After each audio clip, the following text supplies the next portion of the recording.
农历正月初六是清水祖师圣诞，全台开机上早奉祀清水祖师爷四群神龙3时，特别举办过平安桥祈福仪式。虽然今仔日拄好是开学的日子，不过游玩去引济信徒甲民众前往向祖师爷祈福。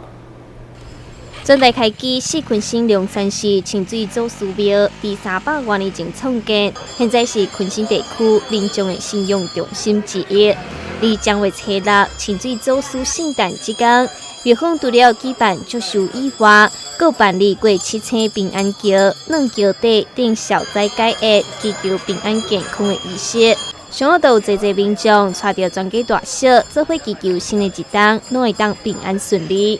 今仔日吼，咱举办这个平安桥，是就较早咱就一个传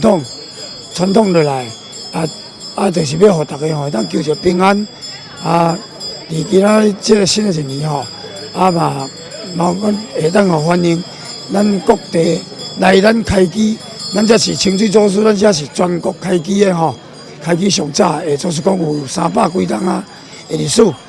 所以讲有最近嘛拢有这个咱的台湾这各地台北桃园包括屏东，都有咱一寡这的祖师公庙，拢有来来回乡。阮从这6、7、10当前阮老人呢叫做过旱，过旱无像阮这个布置遮尔大，那种个只医疗下骹安一个36观众户就拄我经过这医疗，较早叫做过旱。因为即摆换到阮当的时阵较改做平安桥，因为这平安桥你看，阮一年一年的这个来咧过平安桥，你看阮的迄个信徒愈来愈成功。这是阮6、7年前都有这种迄个生日的事都有这种迄个各种仪式啦四群神龙3时为29暝一直到初六，拢安排一系列活动。3时伫初5暗时，就办了100多桌的平安宴，来为清水祖师爷祝寿。而伫初六暗时，要大会的仪式，来互民众解运。单新闻郑雅珊、张伟忠采访报道。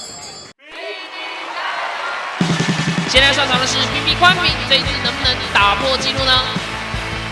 标枪投出200枚 ，BB 宽屏200枚，每月只要850元，还送500元礼券，月送200元看片金，再加19个 HD 高画质频道，还有追剧亲子包2个月，好康超值多享受，就在 BB 宽屏。